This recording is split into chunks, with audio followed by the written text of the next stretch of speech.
This is the review of the G&G MGCR.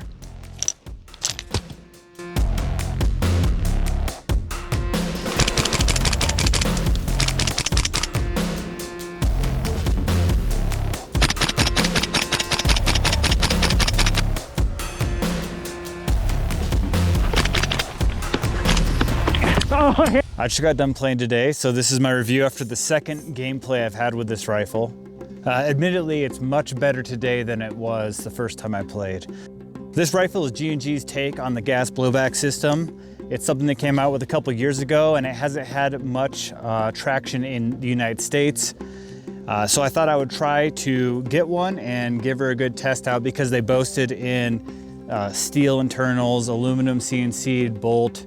Everything was supposed to be pretty dialed in that. I haven't quite seen that performance or quality out of it since I've been using it. The first day I brought it out, it had nothing but failures. Jammed. The hop-up was all over the place. Magazines were failing. I had 2 magazine failures. The hop-up I had to adjust an incredible amount of times, and I had light striking. So we'll talk about what I've seen so far from this. I got this gun about 20 days ago, and I took it out just to test fire it, see how it performed right out of the box. What I saw was, unfortunately, high joules, which is normal with gas guns. I saw a pretty big variation, not only in hop, but also in chrono. Okay, so with 0.2 gram BBs, we saw anywhere from 1.38 to 1.67 joules. With 0.32 gram BBs, we saw 1.89 to 2.05 joules. And with 0.40 gram BBs, we saw 2.01 to 2.2 joules. So a very hot shooting gun. That's one thing they don't talk about is when everyone reviews it, they chrono with 0.2 gram BBs, and then they go out to the range and put 0.3 or 0.4 gram BBs, and they boast about how far it can shoot, but that's because it's 2.2 joules, which is over most field DMR limits, let alone assault class, AR-15 platform, M4 platform limits are usually around 1.5-ish, give or take. And of course you can put 0.2 gram BBs in there, but you need the 0.4 gram BBs for that tight grouping. Unless you're playing just strictly indoors and it doesn't matter as much. If you're doing any in to outdoor play, you need heavy BBs to get the tighter grouping, more consistent shots, and more consistent hop up. With 20s, this thing was all over the place. You could turn hop all the way down, and one would shoot under hop, the next one would shoot over hop, then you'd have one hook into the right, you'd have one hook into the left. Maybe that's finally breaking in too, but it's been pretty rough so far. Now that I played 2 days with it, and I have disassembled and reassembled several times, cleaning this thing out, making sure everything's aligned properly, it is shooting better. So we'll talk about the initial finding of pulling the gun apart and shooting out of the box. The first thing I noticed is when I pulled out of the box, it was pretty snappy, and it did have the good gas efficiency that most of the reviewers said about it. You could shoot quite a bit, it didn't cool down. It seemed like you could get 4 megs worth of shooting before you saw it start to kind of peter out. But as I shot it throughout the day, I noticed it started to act like it was cold. And so I switched, got a warmer magazine, filled it up with gas, and I shot, and I got like 10 shots out of it, and the mag was out. And so I was following filling instructions. I know how much propane was going in the mag, but I'd only get 10 shots or so. And so I switched to, I have 9 mags with it. So I tried another magazine, filled that one up, same thing. So at this point, I took it apart, and what I found was a bunch of grit had built up inside where the nozzle moves inside the bolt carrier group. You even see it in the hop-up bucking when I take it apart, that there's just like a fine grit in there. So I pulled it apart, I cleaned it all out, thinking maybe it's just initial factory garbage that they didn't clean out well enough. Re-oiled it, reassembled it, and after a couple magazines worth, it was starting to get that buildup again. One of the interesting things is this nozzle, they don't use O-rings for it to slide in the bolt carrier. They use like these 2 plastic clips. And you can see that they're kind of notched up already from whatever that grit is that's coming off the inside of the aluminum bolt carrier. It's scuffing down the inside of the bolt carrier group. And so my best guess is the lower efficiency is because this isn't sealing. It's blowing by so much that it's just making a mess. For one, you can see how far the shavings travel and the oil travels, but also you get that bad gas efficiency. This thing did recoil pretty snappy, and because of that, it was causing inconsistent hop. Because the bolt was returning so fast, it would push the BB in further than it needed to be. So when you have a crisp magazine, you would slightly under hop the BB. But then as the gun would cool down or the magazine would get a little bit on the shy side of gas, then it would seat the BB properly and you'd have overhop. And this happens in other guns. It used to happen in the WeTech M4s, and people would slightly shave the nozzle sometimes. Another thing you would do is you just put a maple leaf bucking in there and you shoot 40s, because having a little more hop-up tension would catch that BB. But trying to chamber like a 20.2 gram BB with stock hop-up, sometimes it would push it past pretty bad. And so I'm seeing the same thing with the G&G. Unfortunately, G&G uses their own bucking in this design. The hop-up is nice to adjust down the barrel rather than pulling your bolt and using like an Allen key, what you'd use on like a WeTech, where you'd have to pull your bolt, and where the bolt carrier mates up to the hop-up unit, you have a little screw, a set screw you can adjust. Once you had it adjusted, it would stick very well. But if your hop-up did creep up a little bit during like a hot day, you had to pull the gun apart to get to that hop-up. So it's nice to be able to make that adjustment. So far, the hop-up is starting to break in, but it has been pretty bad up until this point. Now it's playable with hopping 40s, but before that, everything else was all over the place. The hop-up splits in half. It's like half shells with a C-clip.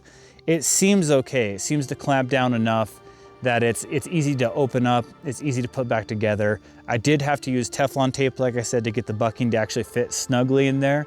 That's pretty unfortunate in a new gun. But it's their own style of barrel cut. It's their own bucking, which no one has aftermarket, as far as I know, yet. And for the nub, they use a metal ball bearing that gets pressed down. It just seems like they went out of their way to make it their own thing, but then not do it as well as they should have. People said they've custom fit other buckings, but I don't see how you would unless you're just sanding forever. They sell this as the high FPS version nozzle and rifle, but it seems like they should have a couple different options out of the box. They say on the manual they do make different size nozzles, but you can't find them, which is pretty unfortunate. And I emailed the local distributor for the United States, and they didn't even know about the nozzle. They're looking into it right now, but you can't buy them through them, and they aren't sure where the part is. So something like this is the high FPS nozzle. I think it's a 4mm nozzle. It's shooting 2 joules with the heavy BBs that most people who take it to a field play are going to use. If you're strictly indoor, yes, you might get by with 0.2 gram, but I would break most field limits, because indoors, if you're at that 1.49, I'm bouncing above that. And then if you're below that, if it's a 1 joule, like 350 FPS field, this gun again is not usable. So it seems like an odd choice, like they didn't fully figure that out. I don't know why gas gun companies do this, but obviously it'd be good to have the spare parts that you could order. It's an easy switch out and easy tuning, so it seems like a wise choice for a company, especially if they're going to use their own system. The paint does wear quickly, which I wasn't too concerned about, but metal shavings a little more concerned about. Something you'll notice is also the gas key for the bolt carrier group is already, after 1 game, starting to fold over. And that goes for the gas tube also. So this system has a gas tube with a spring in it, and when the bolt carrier goes forward, it will bounce off that and it kind of catches it so it doesn't just hammer the hop-up unit. Unfortunately, that is hitting so hard right now that the materials are so weak that this is starting to fold over both the gas tube and the gas key, which is causing unnecessary rubbing, and also you don't have just reliability. Eventually this thing's gonna cause an issue. And only being 1 game in, you shouldn't see this kind of wear. Now it's 65, 70 degrees today, so it's not too hot, it's not too cold, it's just right for gas guns.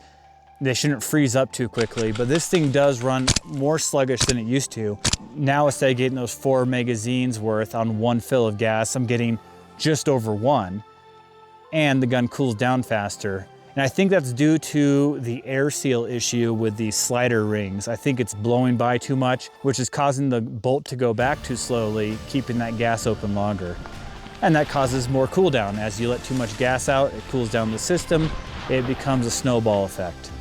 The good news is now that the bolt doesn't cycle so quickly, it also doesn't chamber the BB too far into the hop up. So because it's going slow and not working quite right, we're actually getting better hop up results out of this thing. The magazines are pretty wide. They have a flare in the bottom. I know that this is kind of built like a race gun or a comp gun, and it's okay, but it's not my flavor. And the fact of having this big flare in the bottom, if you're using single stack mag pouches, it's okay, but when you go into double stack, it makes it very difficult to get magazines. The magazines do seem to hold gas well. I had 2 leak out of the 9, which I was able to fix. They break down pretty nice.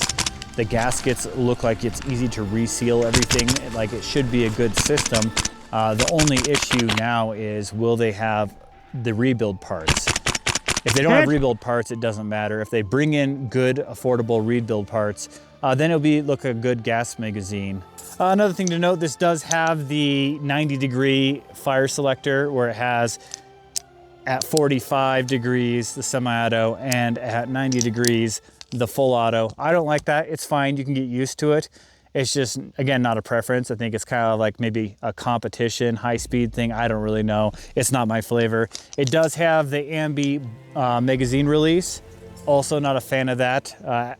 There's probably some bloopers here, but to where it's under-hopping the BB. If you have an ambi mag release and an airsoft gun and you sling your gun ever or rest it against your kit, that you will hit that button and you're gonna drop a magazine. Especially gas guns, they drop easy, they drop free. One of the issues with that is this magazine's, what, $50? So you drop a couple magazines, not only do they break, but if you lose them, they're pretty expensive. It's annoying. So if you were to keep this gun and actually play in the field, most of the time I get rid of that ambi magazine release. It's not needed for anyone who's at all right-handed. As far as everything else in the platform, if they get reliable parts, replacement parts, it's really easy to take apart every bit of this gun. Whether it's the outer barrel to the hop-up assembly, to the bolt carrier group, any bit of it seems to come apart well. It seems to go back together well. You can identify like fitment issues right away.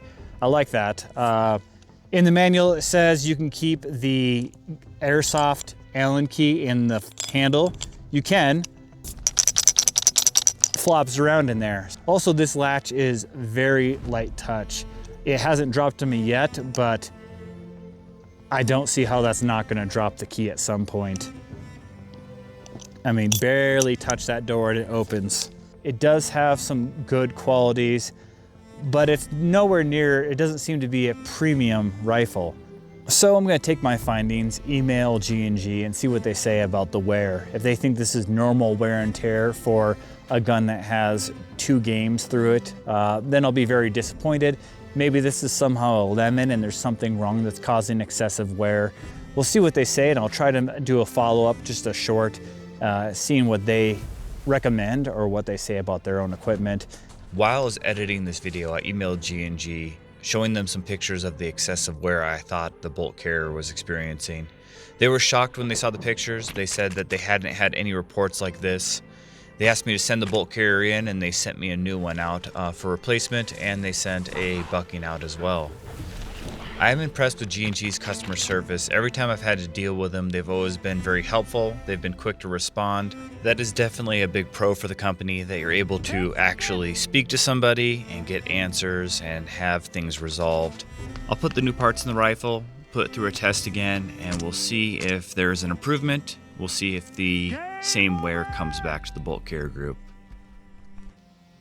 I think if you're gonna go the G&G route, the best one to get would be the 7-inch variant, which is pretty short, but that one's supposed to be low FPS. I think you could play at fields with that gun. People say they're very accurate. They've had good luck with them. I don't know, maybe the 12 is just a little more problematic overall. Maybe this was a lemon, and we'll see what G&G says about it. Some of the build does look good, but some of the components that are crucial to the system working don't seem to hold up well so far. Okay, well, that's the review, the the end of it for now anyway.